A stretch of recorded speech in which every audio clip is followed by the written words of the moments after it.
বিরতির পর স্বাগত। চলছে ক্রিকেট মৌসুম, সামনেই রয়েছে আইপিএল।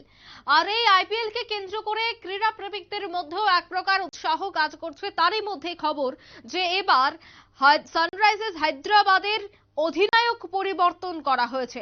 ভাগ্য ফেরাতেই এই অধিনায়ক পরিবর্তন বলে জানা যাচ্ছে।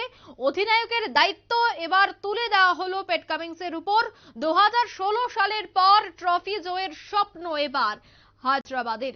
সেই বিষয়টা নিয়ে আমি বিস্তারিত জানবো। টেলিফোন লাইনে রয়েছে ক্রীড়া সাংবাদিক বিপ্লব চন্দ্র। বিপ্লব দা, 2016 সালের পর 2024 সালে পুনরায় ট্রফি জিততে ইতিমধ্যেই মরিয়া সানরাইজার্স হায়দ্রাবাদ। ইতিমধ্যেই তারা তাদের অধিনায়ক পরিবর্তন করেছে। কি মনে হয়, অধিনায়ক পরিবর্তনে তাদের ভাগ্য ফিরে আসবে?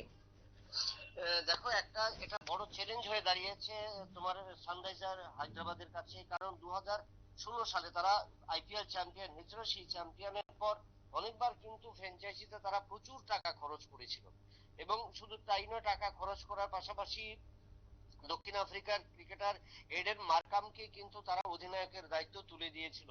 বেশ কয়েকবার তার দায়িত্ব পালন করেছেন মার্কাম, কিন্তু সেক্ষেত্রে দেখা গেছে যে সানরাইজার হায়দ্রাবাদ কিন্তু ট্রফি জয় করতে পারেনি, অর্থাৎ ট্রফি জয়ের খরা রয়েছে। তবে এই বছর যেহেতু অস্ট্রেলিয়া ইতিমধ্যে বিশ্ব চ্যাম্পিয়ন হয়েছে, এবং সেই ক্ষেত্রে প্যাট কামিন্সের নেতৃত্বে অস্ট্রেলিয়া চ্যাম্পিয়ন হয়েছে, তাই এই প্যাট কামিন্সের উপরে কিন্তু দায়িত্ব তুলে দিল এবার সানরাইজার হায়দ্রাবাদ দল।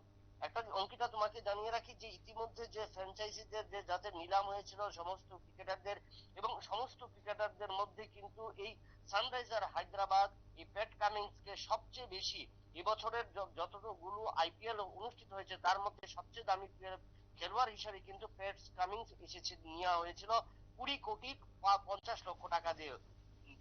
এবং তার ছিল সবচেয়ে বেশি রেটেড যে ক্রিকেটার। কিন্তু সেই ক্ষেত্রে কিন্তু আমরা দেখলাম যে মিচেল স্টার্ক তারপরে ক্ষেত্রে দ্বিতীয় দফে কেকেআর ক্যালকাটা নাইট রাইডার্স কিন্তু তাকে 24,75,00,000 টাকা দিয়ে কিনেছে।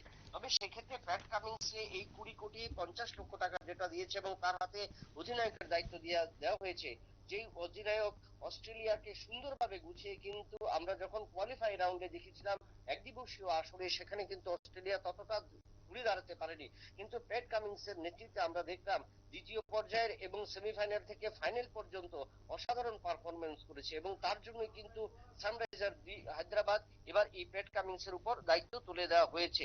এবং তাতে আশাবাদী, যে টাকা তারা খরচ করেছে, নিলাম প্রক্রিয়াতে যে টাকা খরচ করেছে, সেই টাকা কিন্তু তাদের উঠিয়ে দেবেন এই অধিনায়ক প্যাট কামিন্স। কারণ প্যাট কামিন্স শুধু একজন অধিনায়ক হিসেবে নয়, পেস বোলার এবং ফাস্ট বোলার এবং বুদ্ধিমত্তার কিন্তু পরিচয় দিয়েছেন এবছরের এই চলতি যেটা একদিবসীয় বিশ্বকাপ অনুষ্ঠিত হয়েছে।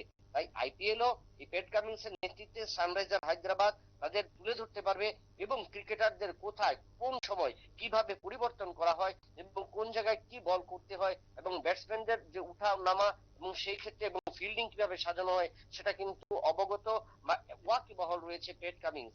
অর্থাৎ তার এই অভিজ্ঞতাকে ধরে রাখার জন্য কিন্তু সানরাইজার হায়দ্রাবাদ এবার কিন্তু সবচেয়ে বেশি টাকা খরচ করেছে এবারে এই আইপিএল এ। তার পাশাপাশি বিগত দিনের কয়েকজন খেলোয়াড় রয়েছে, এবং প্রতিভাবান নবাগত ক্রিকেটারদের কিন্তু নেওয়া হয়েছে। এবং তার পাশাপাশি প্যাট কামিন্স শুধু যে পেস বোলিং এর ক্ষেত্রে নয়, এবং তার পাশাপাশি যে অস্ট্রেলিয়ার যে ফিল্ডিং কোচ, সে ফিল্ডিং কোচকে কিন্তু সানরাইজার হায়দ্রাবাদে তাকে নিয়োগ করা হয়েছে। আর এতে আশাবাদী যে ব্যাটিং, বোলিং এবং ফিল্ডিং প্রতিটি ক্ষেত্রে, অর্থাৎ তিনটা ক্ষেত্রে, ক্রিকেটের এই তিনটা ক্ষেত্রে কিন্তু প্যাট কামিন্সের নেতৃত্বে এই সানরাইজার হায়দ্রাবাদ কিন্তু এবার চমক দেখাবে, এবং দীর্ঘ 2016 সালের পর যে ট্রফি জয়ের যে খরা, সেই খরা কাটিয়ে কিন্তু এবার নতুন ভাবে উঠে আসবে সানরাইজার হায়দ্রাবাদ। একদমই, ধন্যবাদ বিপ্লব দা। 2016 সালের পর আবারও 2024 সালে আইপিএল এর ট্রফি জিতে মরিয়া হয়ে রয়েছে সানরাইজার্স হায়দ্রাবাদ। ইতিমধ্যে তাদের অধিনায়কের পরিবর্তন, অর্থাৎ ভাগ্য ফেরাতেই অধিনায়কের পরিবর্তন বলেই খবর। নিয়ে নিচ্ছে ছোট্ট একটি বিজ্ঞাপন বিরতির, সঙ্গে থাকুন।